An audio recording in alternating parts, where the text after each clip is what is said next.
Hey guys, tonight we sink into the chill of an ancient Roman winter, a world where marble streets echo under cold sandals, and the mighty empire itself seems to shiver.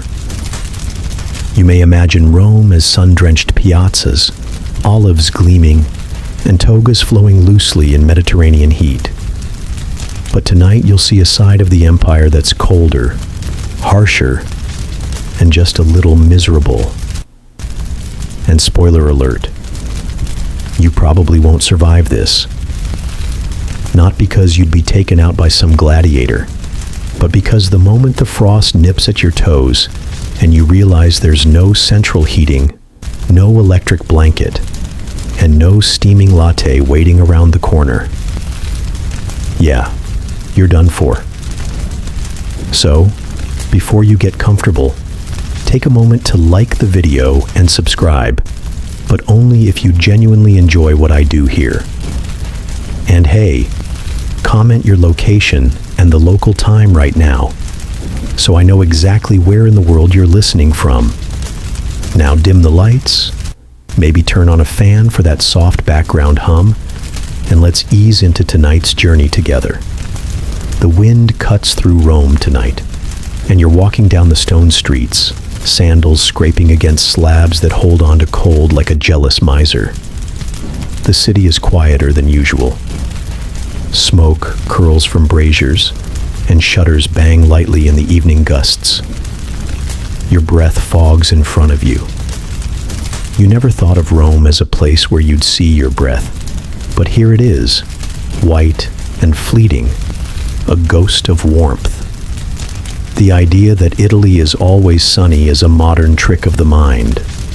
Winter can and did bite, especially when you're wrapped in nothing more than wool, when your walls are stone, and when the Tiber River carries icy winds through the streets. You tuck your cloak tighter, and in the dark corners of the forum, you see vendors huddled near small fires. Even the gods carved in marble seem to flinch under the frost. It's worth remembering. Ancient Romans didn't have the same insulation you do. No double-glazed windows, no forced air heating, no cozy radiator ticking in the background. At night, those stone villas turned into refrigerators, and the poor insulae, the apartment blocks of the working class, drafty wooden frames, cracked shutters, and gaps that let the winter slip in like a thief. You're already shivering, and it's just the start of the night. Rome's winters weren't Siberian, of course, but the lack of modern comforts made them brutal. Historians still argue whether the average Roman really suffered as much as the sources suggest, or if later writers exaggerated the hardships to highlight the decadence of the rich. Still, one fact stands firm. Survival in Roman winter was a matter of clever tricks and a lot of wool. You move past a cluster of children chasing one another, their noses red, their tunics layered with scraps of fabric. Their mothers call out, half scolding, half laughing. But you notice they're all sticking close to the glow of a brazier in the alley. Firelight dances on their faces, and for a moment, you realize how central flame was to Roman life in the cold. A quirky detail. Some Romans believed rubbing garlic on your skin could help keep you warm. You might be skeptical, but in a world without fleece pullovers, why not try anything? You can almost smell the smoke lingering heavy in the air. Fires were constant companions in winter, but they came at a price. Braziers burned charcoal, and when kept indoors without proper ventilation, they produced toxic fumes. Families, desperate for warmth, sometimes traded the bite of cold for the risk of suffocation. The Romans didn't fully understand carbon monoxide poisoning, though they recognized that leaving a brazier in a sealed room could make you fall asleep and not wake again. As you trudge further, the streets open to a view of the Tiber. The river is sluggish, carrying a sheen of frost at its edges. Bridges are slippery, and you imagine carts rumbling cautiously across, drivers cursing the season. To live in Rome was to live with the constant balance of convenience and discomfort. Winter slowed the machinery of empire. Shipments stalled, crops withered in northern fields, and people bundled up in thicker cloaks called paennuli. Some were made of leather, others waxed against rain, but all of them heavy enough to feel like you're dragging half a tent behind you. In the distance, temple fires glow. The priesthoods tended their flames carefully in winter, not only for religious duty, but because everyone wanted a reason to gather near warmth. You picture yourself standing with others, listening to a priest chant, while secretly savoring the comfort of heat radiating against your face. That's Rome for you. Piety and practicality bundled together like layers of wool. And yet, beneath all this, you can't shake the sense of irony. This is the empire that engineered aqueducts spanning miles, that paved roads across continents, that raised amphitheaters so vast they seemed to mock time itself. And yet, when it came to staying warm in winter, they were as desperate as you are right now, pulling your cloak closer, wishing you'd remembered thicker socks. You duck into a side street, following the smoky trail of roasted chestnuts.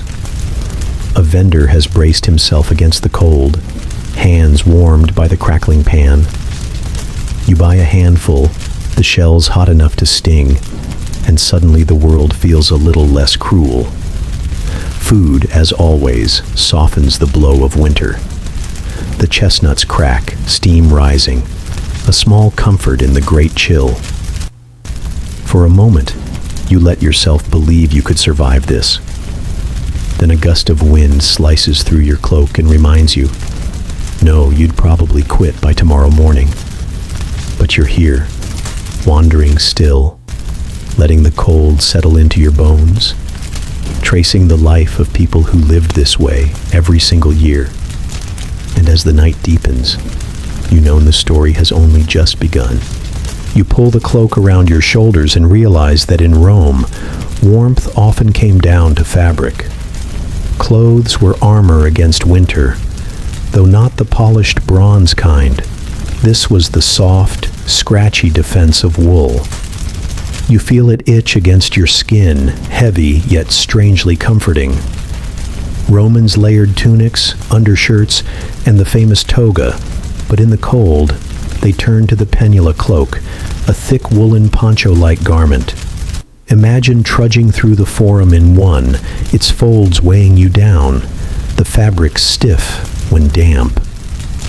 You may laugh at ancient fashion, but when the winds whipped through marble colonnades, wool wasn't optional.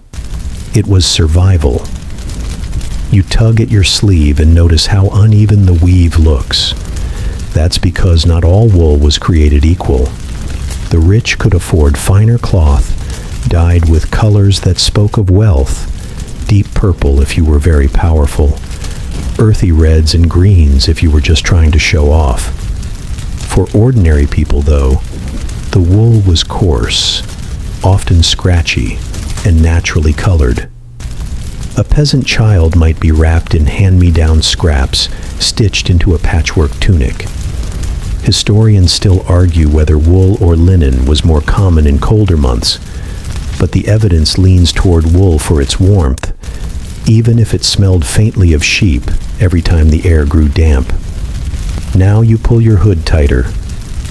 Hoods were practical add-ons to the pennula, giving you a bit of relief against the icy drizzle that sometimes settled over the city. And don't underestimate Roman footwear. Yes, sandals were common, but in winter, hobnailed boots and wool socks made of scraps offered a little insulation. Some soldiers stuffed their shoes with straw for extra padding, not glamorous but surprisingly effective. As you shuffle along, you catch sight of a senator stepping out from his domus, toga bundled clumsily over his winter cloak.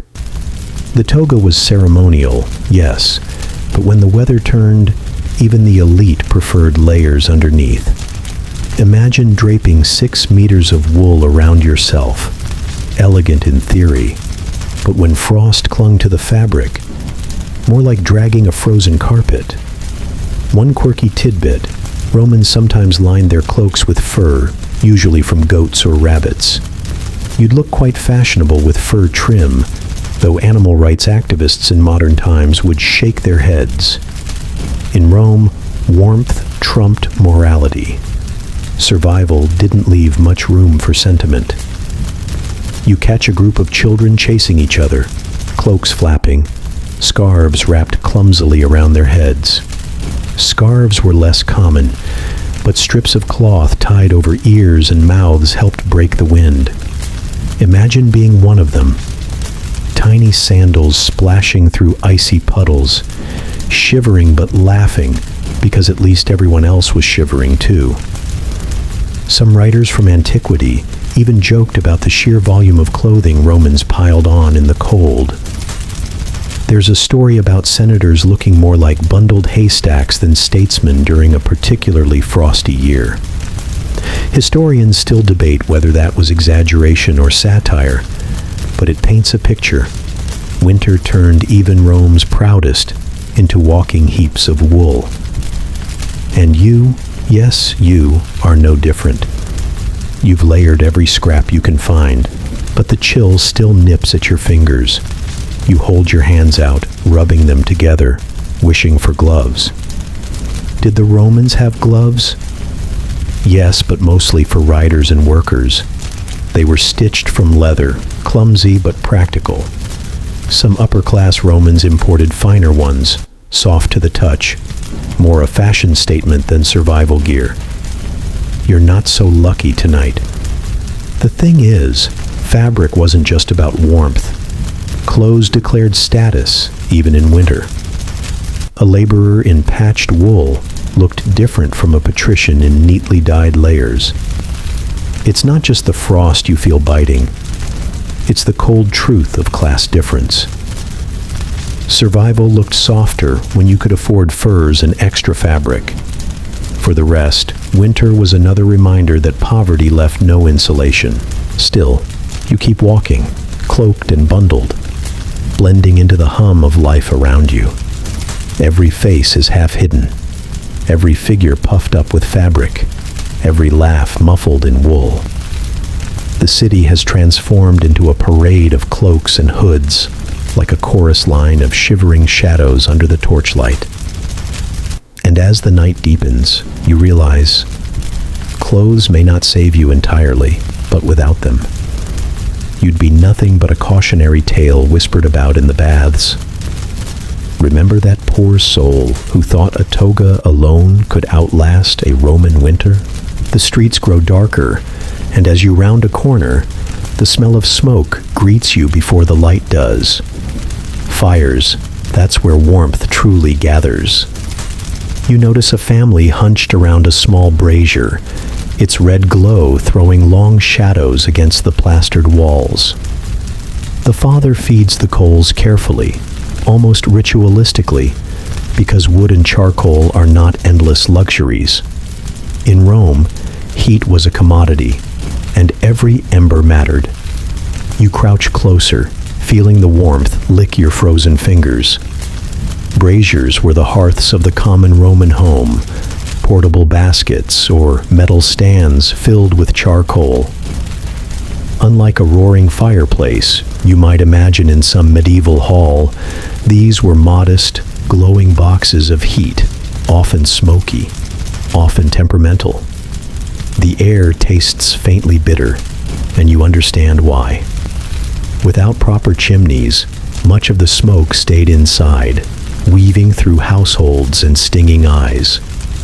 People coughed their way through winters, trading clean air for comfort.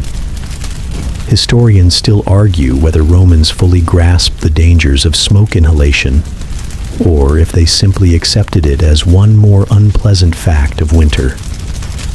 You picture yourself in a dim Roman kitchen, walls stained black with soot. A clay pot rests over the brazier, steam curling up as lentils simmer slowly, the earthy scent filling the room. Fire wasn't just warmth, it was dinner, light, and companionship all rolled together. Families gathered tightly, not just for conversation, but to make sure no one froze. Quirky fact, some Romans even kept small dogs not just as pets, but as living heaters, letting them curl under blankets or at the foot of beds. Imagine sharing your cot with a yappy little furball, all for the sake of warmer toes. And yet, fire was never entirely safe. A single spark could send an insula, those crowded wooden apartment buildings, up in flames. Winter meant greater risk as more braziers blazed behind thin walls. You imagine being a neighbor, listening nervously as the people next door stoked their fire, wondering if tonight the crackle might turn to catastrophe. Fires in Rome spread fast, and winter's desperate need for heat only made the city more flammable. You leave the family and step further, drawn to another glow. Here, a workshop bustles despite the hour. Metal workers hammer beside a forge, their shop both livelihood and furnace.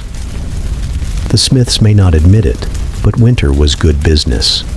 People needed stronger hinges for shutters, thicker locks, iron pokers for stirring coals. Work produced warmth, both from the forge itself and from the sheer sweat of labor. You envy them, not the grime, but the steady heat radiating out the door.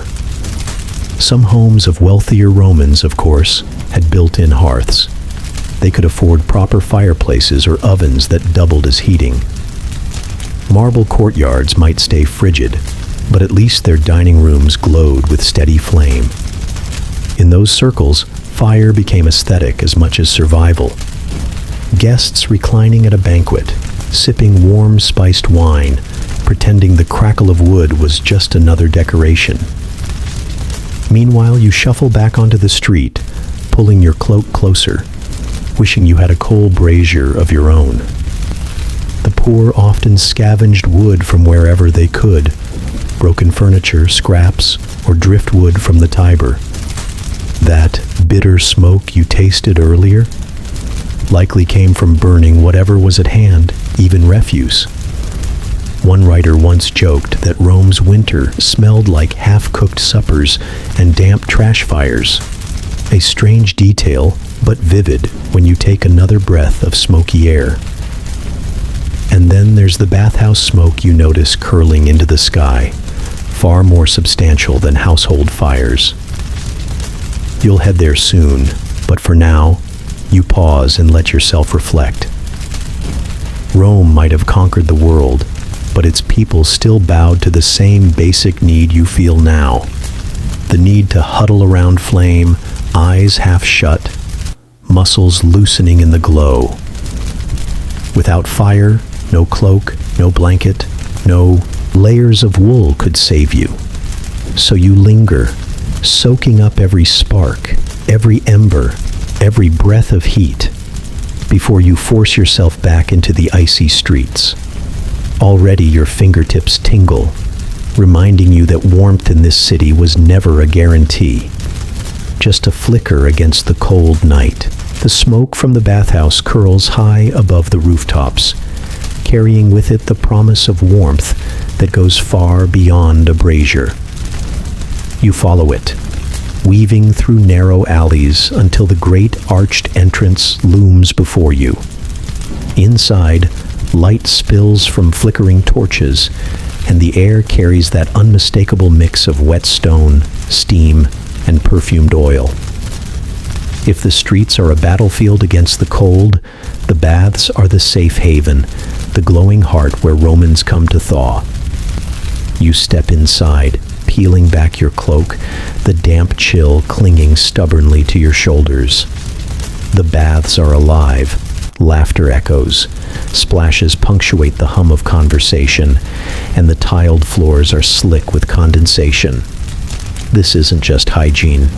It's therapy, community, survival. The warmth hits you like a wall, and for the first time tonight, your teeth stop chattering.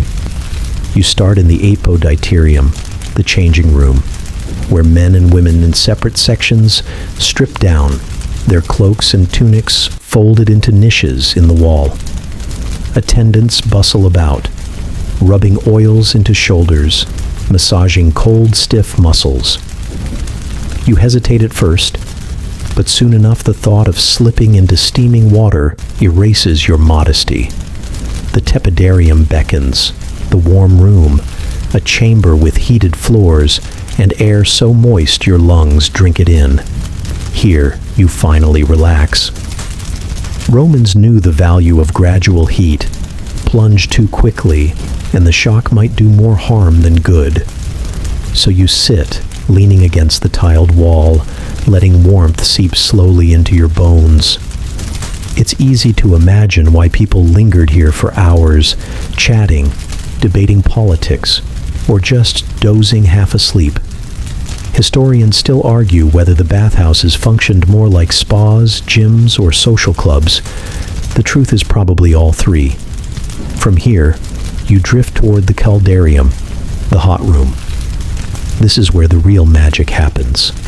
The Hipparcos system beneath your feet channels smoke and heat from furnaces, warming not just the water, but the very walls. Steam rises thickly, clinging to your skin, and you lower yourself into a pool so hot it makes you gasp. You're not alone.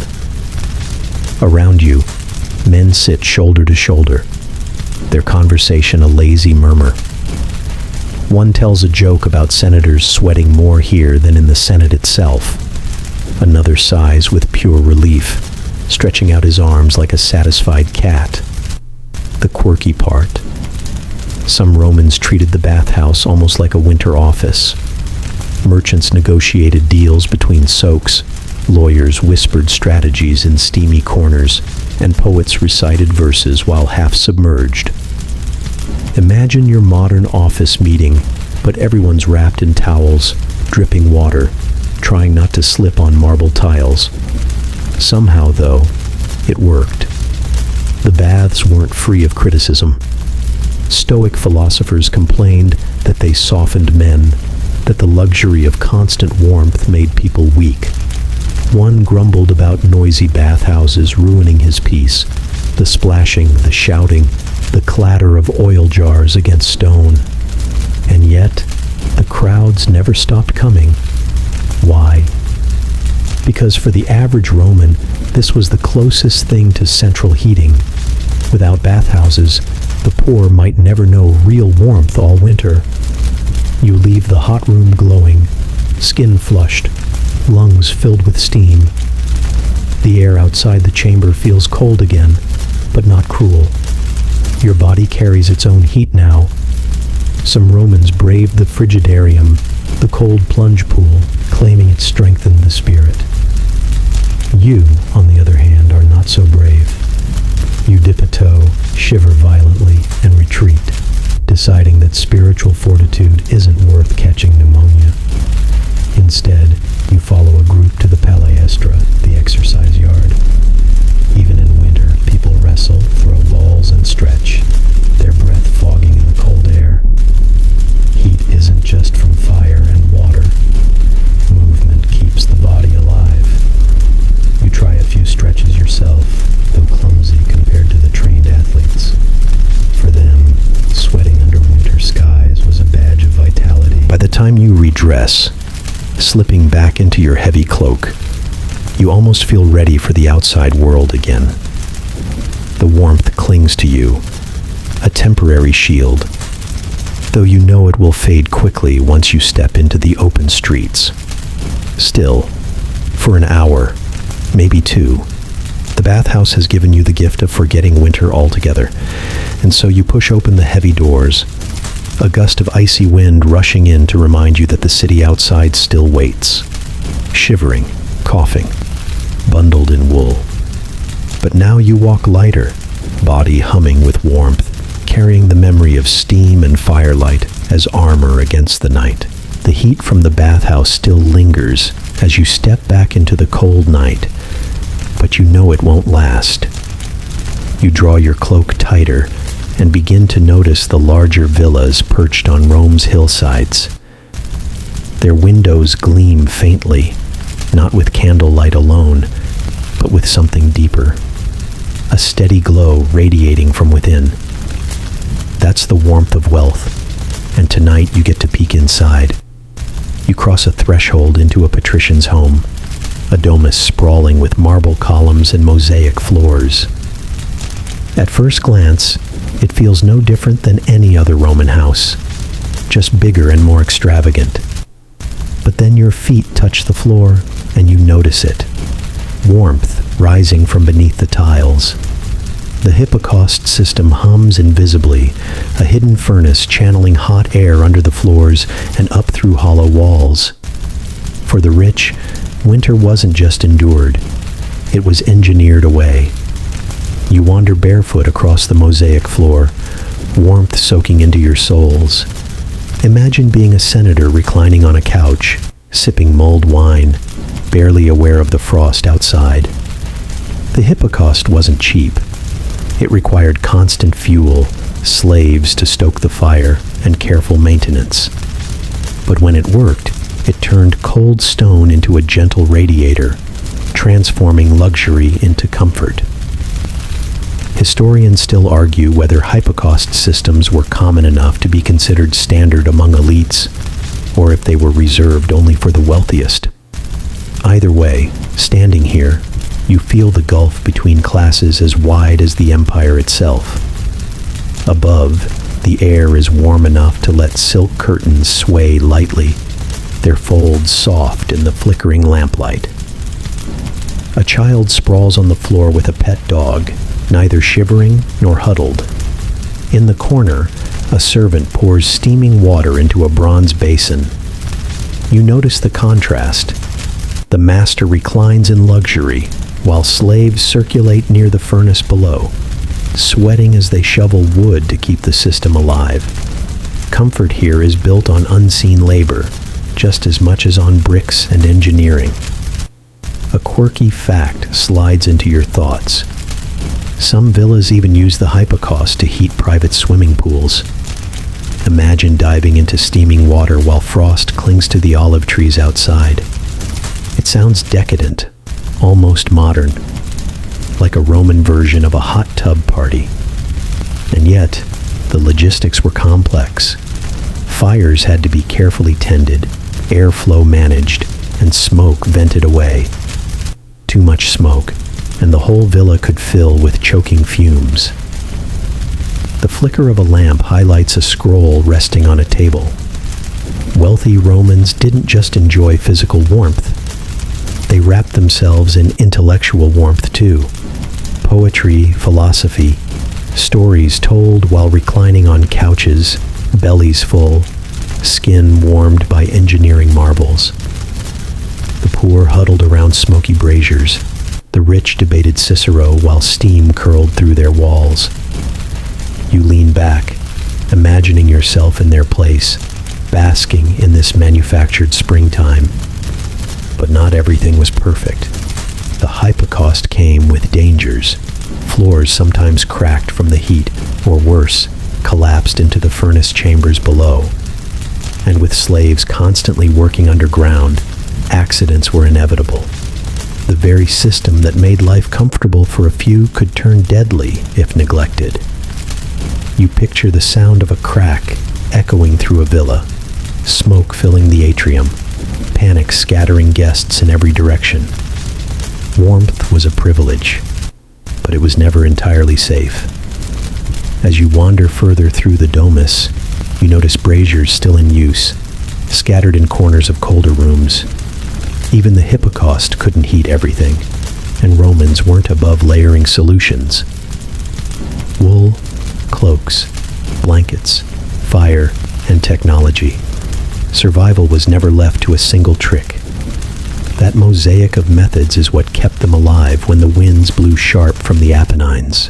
Standing in that villa, You realize how much warmth was tied to class. For the rich, winter could be softened into something almost pleasant. For everyone else, survival remained a gamble. Historians still debate whether this luxury bred resentment or admiration, but you can guess how you'd feel watching smoke rise from a senator's villa while your own fingers turned blue. Eventually, you step back outside. The warmth clinging to your clothes fades instantly as the wind bites again.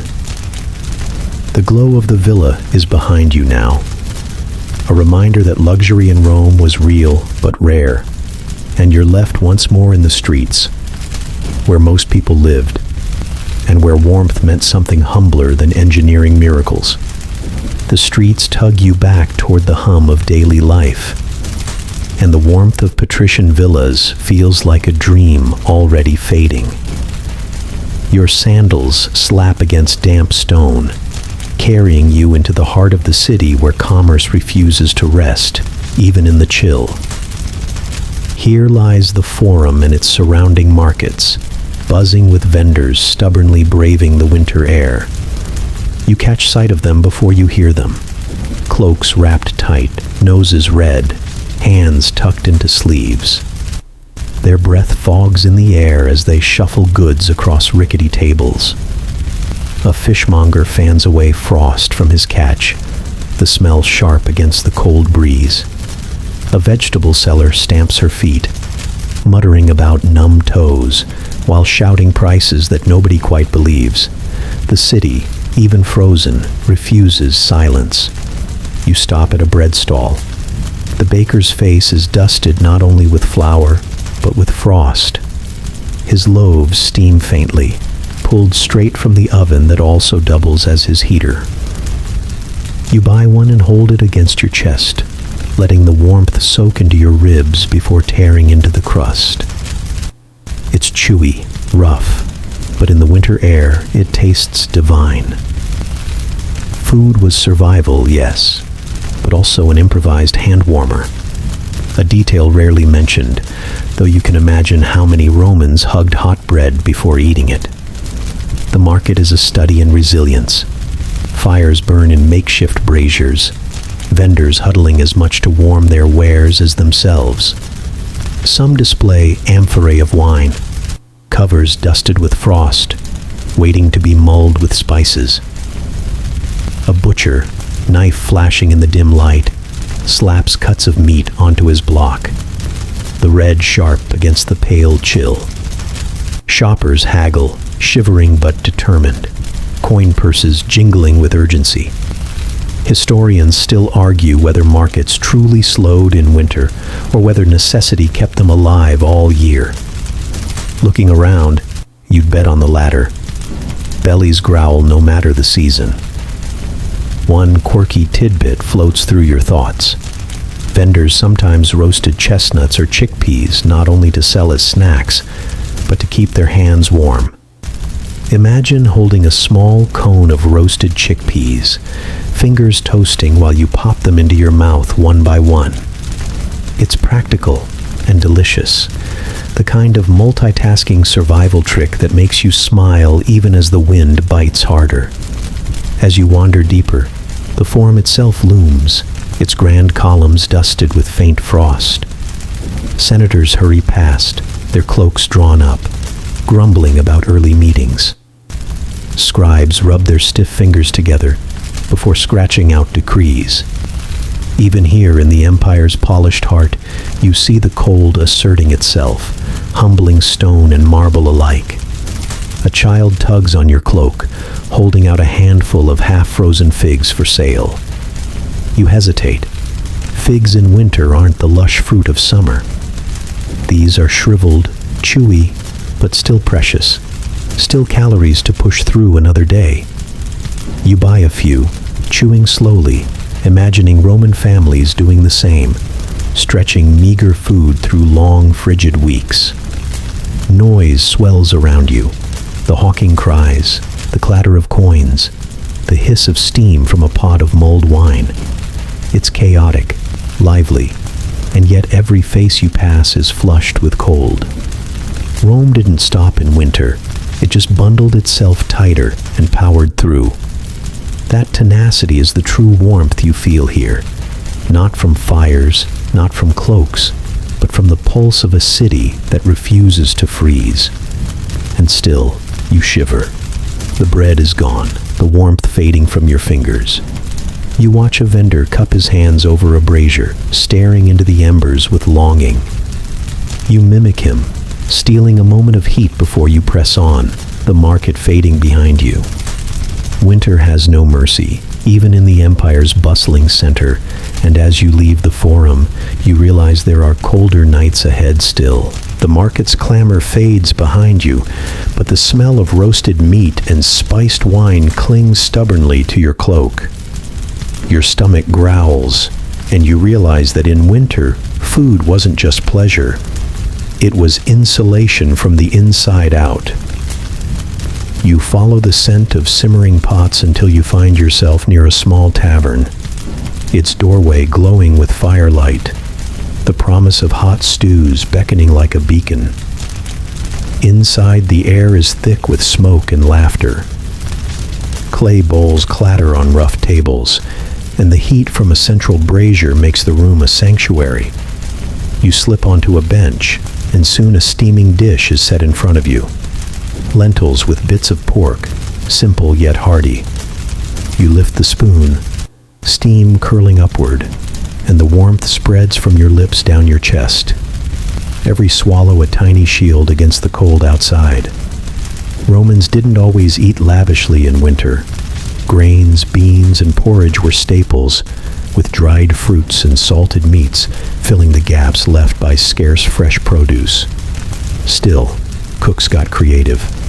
Mulled wine, known as candidatum paradoxum, bubbled nearby, spiced with cinnamon, honey, and pepper. One sip, and you feel heat bloom across your cheeks.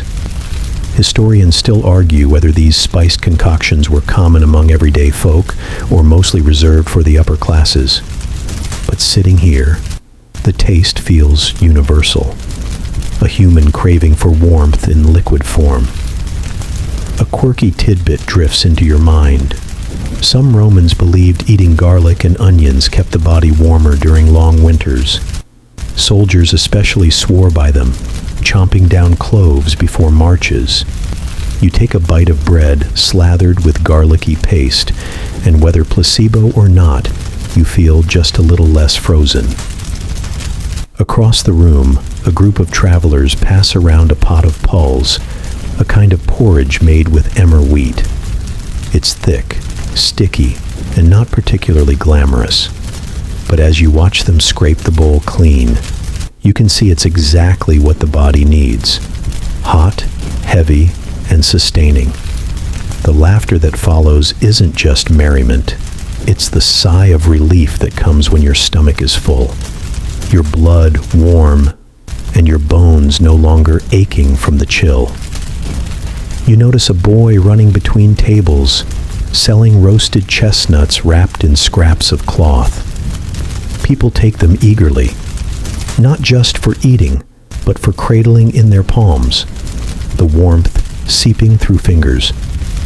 Imagine carrying a pocket of chestnuts as both snack and hand warmer. A perfect Roman winter hack. Of course, not everyone was so lucky. Out in the poorer quarters, meals were far simpler. Barley bread dunked into hot water, maybe a few scraps of vegetables, if fortune smiled. For them, the idea of mulled wine or rich stews was distant. Something smelled on the breeze but rarely tasted. Winter sharpened the edge of hunger, and many survived on little more than hot gruel day after day. Yet, even in scarcity, people found ways to make food comforting. A pot bubbling over a fire meant family gathered close. The sound of simmering lentils or chickpeas became the background music of survival. You picture yourself crouched with them, spooning out humble stew, steam rising like a fragile promise that tomorrow might not be so cruel. As you finish your meal, Wiping the last of the broth with a crust of bread, you lean back and feel warmth spread through your limbs. It's not luxurious, not Hippocaust heat, but it's real. The kind of warmth that fills you from the core and makes the cold night a little less daunting. You know it won't last, that the wind outside still waits. But for this moment, food is more than sustenance. It's fire you can carry in your belly, comfort you can taste, a reminder that winter might be endured one hot bowl at a time. You rise reluctantly, cloak settling heavy on your shoulders again. The tavern's laughter follows you into the night, fading as quickly as the warmth in your chest, leaving only memory to carry you forward. The tavern's glow fades as the street swallows you again, and suddenly the bite of the night feels sharper, your cloak no longer enough to hold back the chill. You realize now that for most Romans, food alone wasn't sufficient. Survival depended on layers, on wool, on leather, on anything that could trap a little warmth between body and air. Tonight, you find yourself among people bundled in every scrap they own, and you start to pay attention to the textures of winter fashion in the empire. Your own cloak, the pallium, feels serviceable but thin compared to the heavy pennula some passers-by wear. That garment is hooded, cut from thick wool, and clings tightly around the body like a cape. You envy its insulation as you watch raindrops bead on its surface, sliding harmlessly off. The poor, however, often settled for patched tunics layered over each other, their wool coarse and itchy, but every thread mattered. You can almost feel the roughness against your skin as if you're one of them. Historians still argue whether ordinary citizens could afford more than a single heavy cloak, or if multiple layers were a luxury reserved for the better off. What's clear is that winter was a test of textile ingenuity. Wool was king, but leather sandals left feet exposed. So you notice the soldiers marching by, feet wrapped in strips of cloth beneath their sandals, a makeshift sock, turning military practicality into another survival trick. A quirky detail catches your attention. Some Romans stuffed dried grass or even scraps of cloth into their footwear for insulation. Imagine crunching along cobblestones with a faint rustle in your sandals, your toes cushioned not by fur, but by whatever refuse could be repurposed into padding. It's not glamorous, but in a freezing city, fashion bowed to function every time. Women sweep past in layered stolas, shawls wrapped tight around their shoulders. The fabric doubled so thick that they appear twice their size. A child waddles nearby, swaddled in a tunic so oversized it drags along the ground, his breath puffing in white clouds as he giggles at the ridiculousness of his own appearance. You can't help but smile. Warmth makes comedians of everyone. You pause near a fuller's workshop, where garments are washed and re-dyed. The sharp smell of ammonia hangs in the air, and workers scrub with icy water, hands raw but determined. Clothes in winter weren't just layered. They were recycled, mended, re-dyed to stretch their usefulness. A cloak might pass from father to son, then patched into a blanket, then finally cut into strips for stuffing shoes. Wool never dyed easily in Rome. It simply changed shape to keep resisting the cold. In the distance, you spot a wealthier man adjusting a finely woven cloak clasped with a bronze pin. His garment drapes elegantly, dyed a deep red, its folds heavy but soft. This wasn't survival. This was statement. In Rome, even in winter, clothing spoke of status. For some, warmth was secondary to appearance, a detail you find both absurd and fascinating. You imagine the debates, comfort versus dignity, a discussion as old as fashion itself. As you walk, your breath steady and visible, you feel the wool against your own neck, scratchy but protective. You understand that in this city, warmth wasn't found in fires alone. It clung to you in layers. It lived in fabric. It whispered through every stitch. And when the cold wind cuts through, you find yourself pulling the cloak tighter, grateful for the humblest invention of all, clothing that could carry warmth wherever you trudged. The streets are quieter now. Your wool cloak pulled tight as you drift toward the outskirts where the Tiber winds its way like a cold serpent through the city.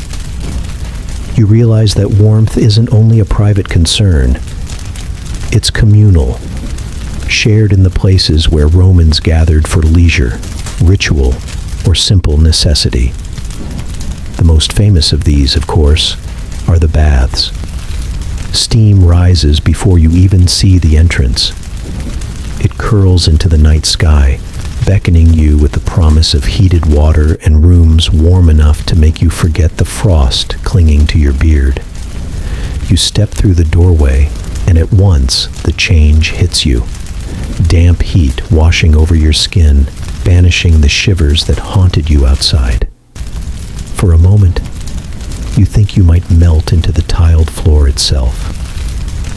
The baths were never just about cleanliness. They were about survival in winter, about reclaiming heat for the body and spirit alike. Inside, men and women strip off layers, slipping into pools that glow like cauldrons under torchlight. You follow suit, lowering yourself into water that hugs your skin with such generosity you sigh out loud.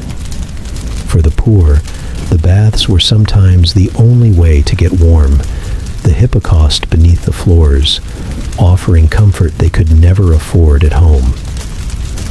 You drift through the caldarium, the hot room where steam fogs your vision. The walls drip with condensation, every breath thick with moisture. Here, Romans lounged for hours, sweating out not only grime, but the ache of cold muscles. You wonder if they felt the same sense of fragile bliss you do now.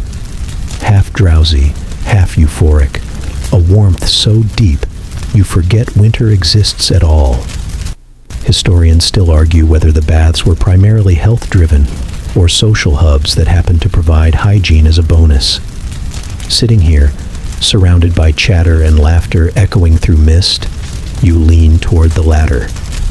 Business deals are struck, gossip shared, political plots whispered, all while steam loosens stiff joints. Warmth here is not only physical, but conversational, flowing as freely as the water itself. And then comes a quirky detail you can't shake.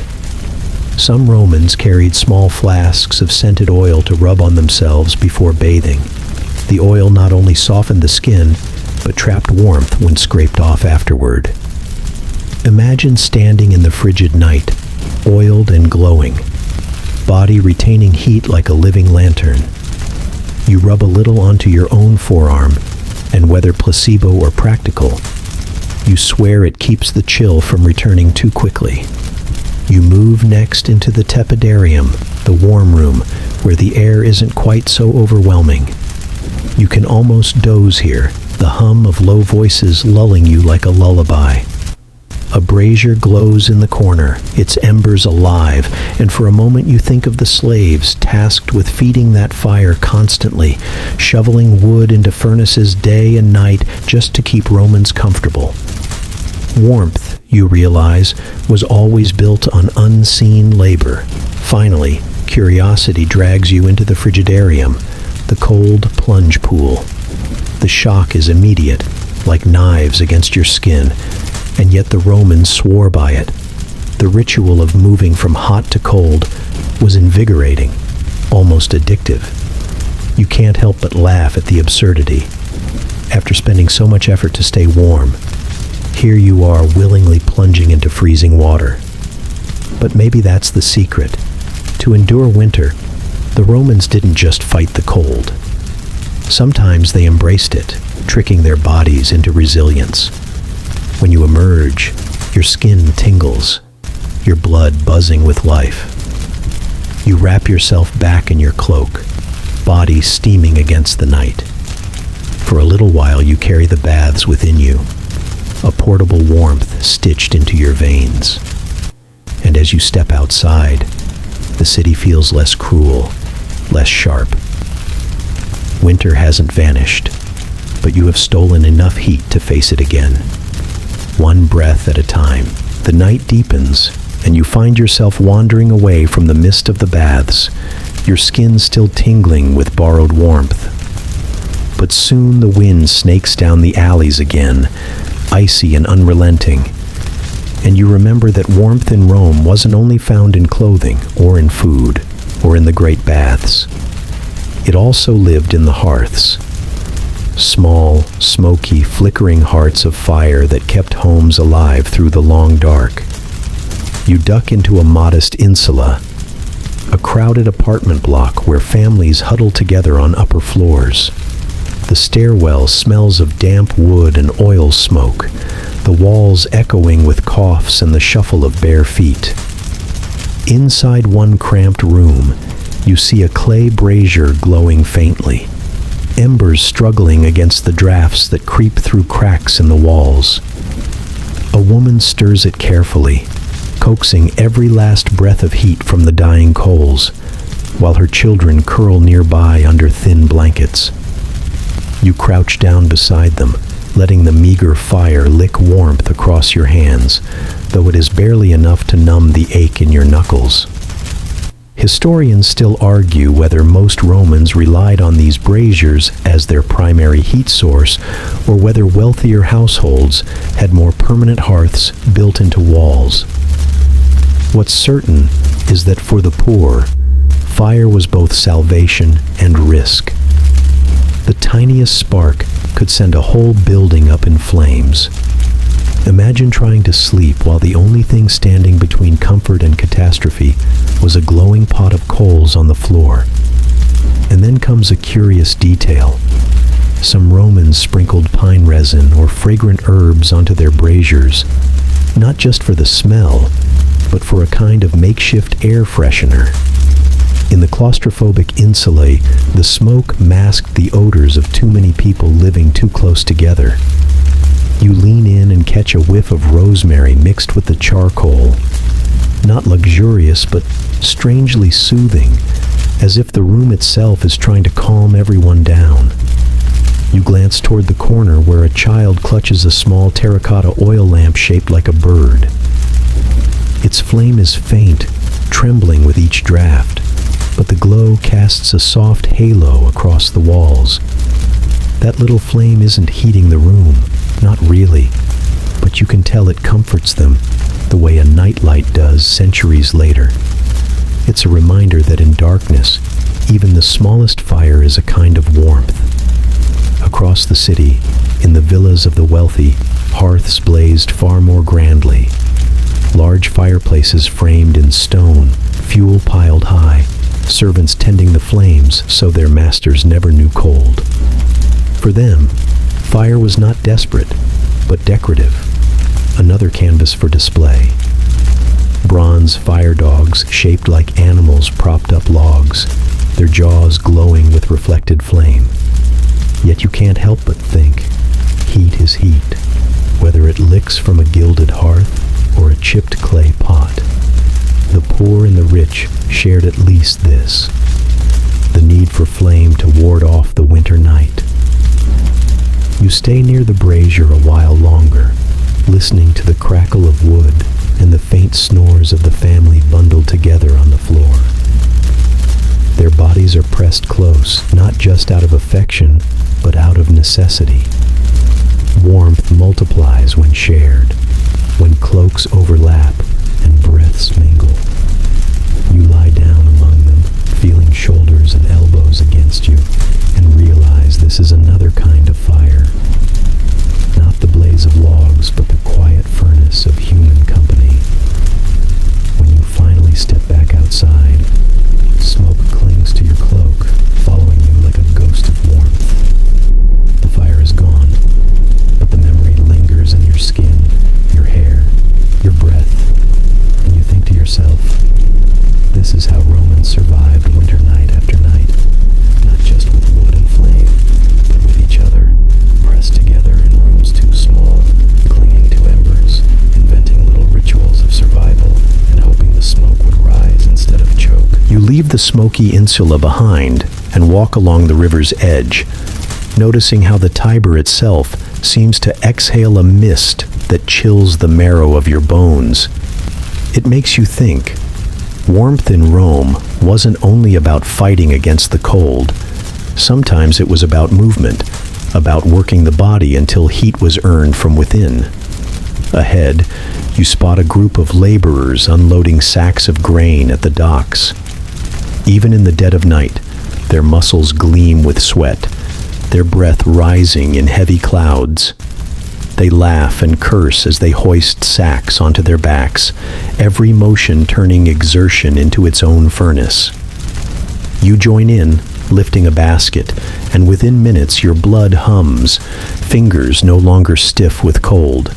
This was the Roman secret many overlooked. Work itself was warmth. For soldiers, too, this lesson was gospel. In winter campaigns, legionaries marched mile after mile, cloaks wrapped tight. But the real heat came from endless discipline, digging ditches, building camps, hauling stones. Historians still argue whether the Roman army's efficiency in cold climates was due more to clever engineering or to sheer physical endurance. But either way, they survived because they moved. Because standing still meant freezing. There's a quirky tidbit you recall as you trudge along with the workers. Roman athletes sometimes rubbed their skin with oil and dust before training, believing the mixture trapped heat and protected their bodies. Imagine trying to wrestle on a winter morning, coated in what's essentially a paste of mud and sweat, convincing yourself it's insulation. Silly as it sounds, you suspect it worked, at least enough to take the edge off the cold. Children, too, created warmth through play. As you wander further into a neighborhood square, you see them chasing one another, their sandals slapping against the stones, laughter sharp in the frosty air. They play games with hoops, with knuckle bones, with sticks scraped from barrels. Their cheeks glow pink, their limbs flail, and soon their shouts become a kind of warmth all their own. You realize that for them, cold nights weren't endured quietly. They were fought with noise, with motion, with joy. You pause near a blacksmith's workshop, hammer ringing against anvil. Sparks fly, sizzling as they hit the ground. The smith's arms move in steady rhythm, his face lit orange by the forge. Here, warmth isn't incidental. It's occupational. He doesn't fight the cold. He bends it to his will, every strike keeping both metal and man alive. For workers like him, winter was no curse. It was another season of necessity, another reason to keep the fire burning. Even the markets reflected this principle. Bakers rose before dawn, kneading dough in rooms warmed by ovens, their shops glowing like lanterns in the mist.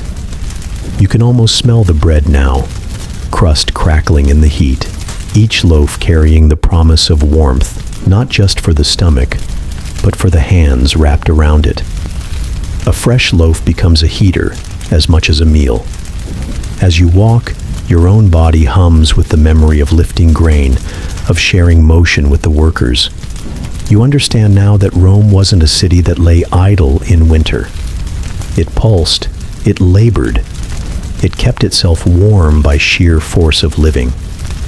And as your pulse slows, you wrap your cloak tighter, realizing that even stillness now carries the ghost of that movement, a borrowed heat that lingers long after the work is done. Your steps drift uphill now, toward the Palatine, where the wealthier Romans kept their grand villas. Here, warmth takes on a different character, no longer scraped together from shared cloaks or smoky braziers, but designed into the very bones of the buildings. As you enter a villa, you feel the air shift, not just from fires, but from something ingenious. The hippocaust. The floors here are raised on stacks of brick, creating hollow spaces beneath. Slaves stoke great furnaces at the edges of the estate, their fires sending hot air coursing through these cavities. The result is subtle but extraordinary. The marble beneath your sandals is pleasantly warm, as though the earth itself has turned into a giant heated blanket.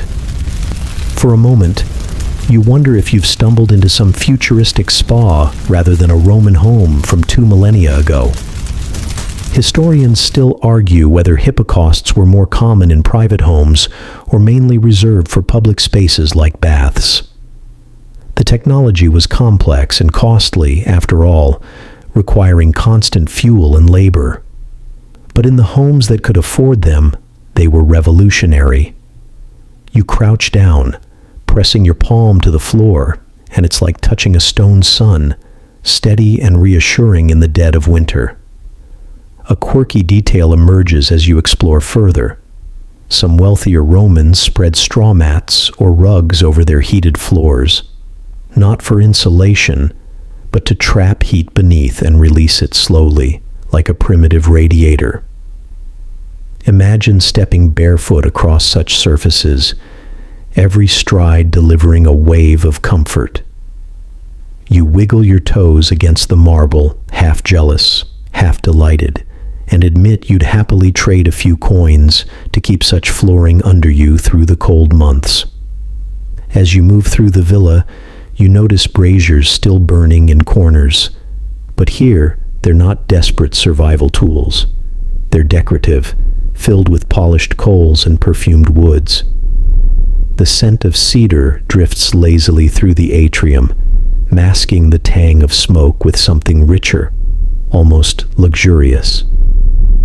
For the elite, warmth wasn't only about necessity, it was performance. Guests walked in and immediately understood. Here lived a person powerful enough to command fire itself. But it wasn't just fire and engineering. You pass a servant adjusting a curtain, thick wool pulled across a doorway to keep drafts from wandering through. Another drapes animal pelts across couches, layering textures of warmth and wealth alike. Even architecture had its tricks. Smaller windows on the northern sides of villas, thicker walls designed to hold in heat. Romans weren't just builders of empire, they were builders of comfort, at least for those who could pay. And yet, walking through this villa, you can't help but think of the cost. In a small chamber, a slave crouches near the furnace entrance, face streaked with soot, body slick with sweat from feeding the fire. For every villa glowing with warmth, there was labor like this, invisible and endless. You realize that Roman warmth was always a balance of invention and exploitation, elegance floating on the back of hardship. You settle for a while on a cushioned bench, cloak spread across your knees, and let the hippocaust seep into your bones. It's a different kind of heat, steady, silent, almost civilized compared to the wild crackle of a fire. You feel your eyelids droop, lulled not only by warmth but by the illusion of permanence, as if the cold outside can never touch you again. But eventually you rise, stepping back into the chill air beyond the villa's gates. And just like that, the dream of endless warmth evaporates. The hippocaust belongs to the elite, not to you. On the street, your breath fogs once more, reminding you that most of Rome didn't live with heated floors. They lived with cold stone, thin cloaks, and hoped that tomorrow the sun might break through the mist. You find yourself back on the streets, the echo of that heated villa still warming your imagination, though your fingers quickly remind you of reality. They sting again with each gust of wind, and you tuck them deeper into your cloak.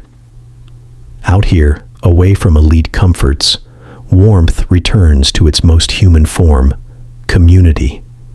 You follow the sound of voices and stumble upon a small gathering in a courtyard. Families cluster together, their breath puffing in little clouds, sharing bowls of steaming stew. They sit shoulder to shoulder, the heat of their bodies forming a living wall against the cold. You slide into the circle, and immediately the chill lessens, not gone, but softened by the presence of others. That's the thing about warmth here. It's contagious, not just physical, but emotional. One man pours wine from a clay jug into your cup. The liquid is warmed, mixed with honey and spices, and it sends a glow tumbling down your throat. Romans often mulled their wine in winter, turning it into something halfway between medicine and comfort food. There's a quirky detail here. Some recipes even included peppercorns, a luxury import, to add a sharp heat. You sip carefully, surprised at how the spice lingers at the back of your tongue, a spark of fire in liquid form. As the night deepens, the conversation drifts to stories.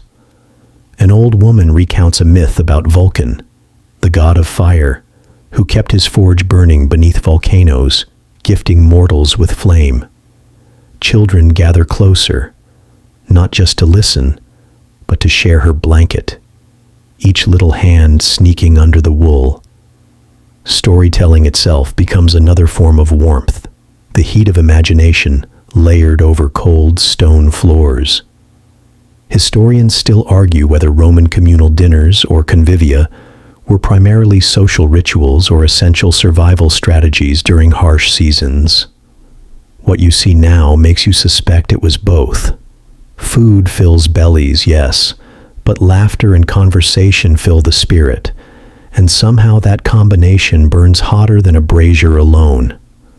A boy leans against your side, half asleep, his head heavy on your arm. You realize that this is what kept ordinary Romans alive, not luxury systems of hippocausts, not constant supplies of wood, but closeness. They made warmth by weaving themselves into each other's lives, sharing fire, food, and stories in little knots of humanity. Later, as the stew pot empties and the wine runs low, people spread mats across the floor and lie down together. Children nestled between parents, friends press shoulder to shoulder. The courtyard becomes a tapestry of cloaks and bodies, a single organism breathing in rhythm. You lie among them, eyes drifting shut, and for the first time the cold doesn't feel like an enemy. It feels distant, muffled by human presence, by the quiet insistence that no one endures winter alone. When you rise to leave, the fire has burned down to embers, but you carry its memory in the warmth of shared company. The street feels colder again, but inside your chest a small hearth still burns, built not of stone or wood, but of voices, laughter, and the press of strangers turned companions. The night drags on, and you wander into a quieter district, where the contrast between haves and have-nots becomes stark. Here, the uneven way Romans met winter is written in every doorway. You pass a row of modest insulae, tall, creaking apartment blocks where most ordinary Romans lived. Thin shutters rattle in the wind, and from within you hear coughing, the restless stirrings of families crowded into single rooms. A brazier glows faintly through a cracked window, its embers hardly enough to warm even a corner. You imagine a mother pulling her children close under a tattered blanket, whispering reassurance, while her own fingers go numb. Survival here wasn't about comfort. It was about endurance, night after night, until spring. And then, just a street away, you glimpse a domus, a townhouse gleaming with lamplight. Through the open atrium, you see rugs layered thick on the floors, couches draped with furs, and servants carrying steaming trays. The air hums with warmth, both literal and symbolic, a clear declaration of wealth. Here, winter wasn't something to fear, but something to entertain through. Feasts, music, laughter echoing through heated halls. Historians still argue whether the majority of Romans truly suffered through winters, or whether Mediterranean climates made the season more symbolic than severe. But when you stand between these two worlds, you feel the truth. Privilege insulated some, while others shivered through nights that felt endless. A quirky tidbit floats into your mind. Some aristocrats reportedly trained their bodies by intentionally spending short periods in the cold, convinced it toughened their spirits. Imagine choosing exposure as a character-building exercise when just blocks away, entire families fought desperately to stay warm. It's the kind of irony Rome excelled at, turning suffering into philosophy for the wealthy while leaving the poor to live it. You lean against a wall, caught between these two Romes. On one side, the insula, where thin walls leak drafts like sieves, and every winter storm feels like a siege. On the other, the villa where hippocausts hum and servants stoke fires until dawn. The same city, the same night, yet utterly different worlds. And you realize, warmth in ancient Rome was never just about climate. It was about class, about whether you had the coin to buy wood, the slaves to tend fires, the architecture to trap heat. For the majority, winter was an adversary. For the elite, it was another opportunity to display superiority, to cloak themselves not just in wool, but in status. As you walk away, you can still hear echoes from both sides. The muffled cries of a baby shivering in an insula, the faint laughter of nobles toasting in their villa. Two symphonies of winter, playing in the same city, never touching, never reconciling, and you know that if you were truly here, as just another wanderer without coin or patron, you wouldn't last long at all. The streets have thinned now, silence settling over Rome like frost. You drift along the riverbank, where the Tiber flows dark and steady, a ribbon of cold that refuses to freeze, but chills the air around it. Here in the quiet, you feel the weight of everything you've seen. The smoky braziers, the heated floors of the rich, the crowded courtyards where warmth came from shared breath rather than engineered luxury. You pause, watching your breath ghost into the night, and wonder how you'd fare if you truly had to endure a Roman winter. Even wrapped in every wool cloak the market could sell, even with a mug of spiced wine in hand, it's doubtful you'd survive long. Your modern comforts, thermostats, double-pane windows, electric blankets, would vanish, and you'd be left with stone walls, fickle fires, and the mercy of neighbors willing to share what little they had. Historians still argue whether winters in central Italy were harsh enough to be deadly or merely inconvenient. But on the northern frontiers, Gaul, Britannia, Germania, the evidence is clearer. Soldiers froze, supply lines buckled, and icy winds carved through armor and bone alike. Rome's empire stretched across climates, and every winter was a test of adaptation. A quirky fragment from a poet drifts into memory. Someone once joked that in January, Romans spent more time huddling than living. You smirk at the image of toga-clad citizens waddling around like bundled penguins, their dignity compromised by sheer necessity. It's oddly comforting, imagining that even the most powerful people in history couldn't escape the indignities of cold feet and runny noses. You keep walking, and the lamps grow fewer. The city seems to exhale, its warmth tucked away in pockets behind closed doors. Somewhere, a noble still dines beside a hippocaust, while in a cramped insula, a child curls tighter into a sibling's side, searching for heat. The The contrast defines the empire as much as any monument. Two realities, side by side, never equal. You tilt your face upward. The stars look the same as they do now, cold and sharp, watching silently as centuries pass. And in that cosmic chill, you understand. Warmth was never guaranteed here. It was earned, borrowed, stolen, or shared. And if you were truly a Roman, unless you had wealth stacked as high as the Forum's columns, you probably wouldn't last through the winter at all. And now, as the embers of our Roman night fade, it's time to let go of the cold and sink into rest. Picture yourself far from the drafty insulae, far from the rattling shutters and smoky braziers. Instead, imagine a space that belongs only to you. Soft walls, a gentle glow, and warmth that wraps around your shoulders like the heaviest wool cloak. Your breathing slows. Each inhale draws in quiet. Each exhale releases the weight of the day. The noises of Rome, clattering carts, barking dogs, murmured voices, fade into a hush until all that remains is the steady rhythm of your heart, as calm as a sleeping city.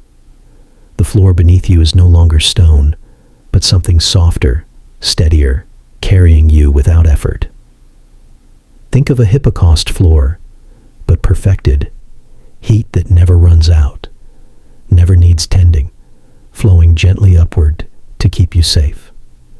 Above, the stars soften, their cold edges blurred, becoming nothing more than distant lanterns to guide your dreams. You let yourself drift further, slower, as though following a quiet current down the Tiber, the water carrying you not toward battles or banquets, but toward stillness.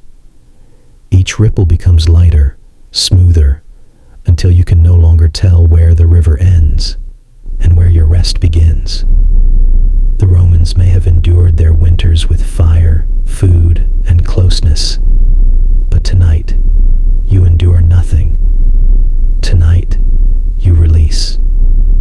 The chill is gone, the journey complete, and the night is yours to surrender to.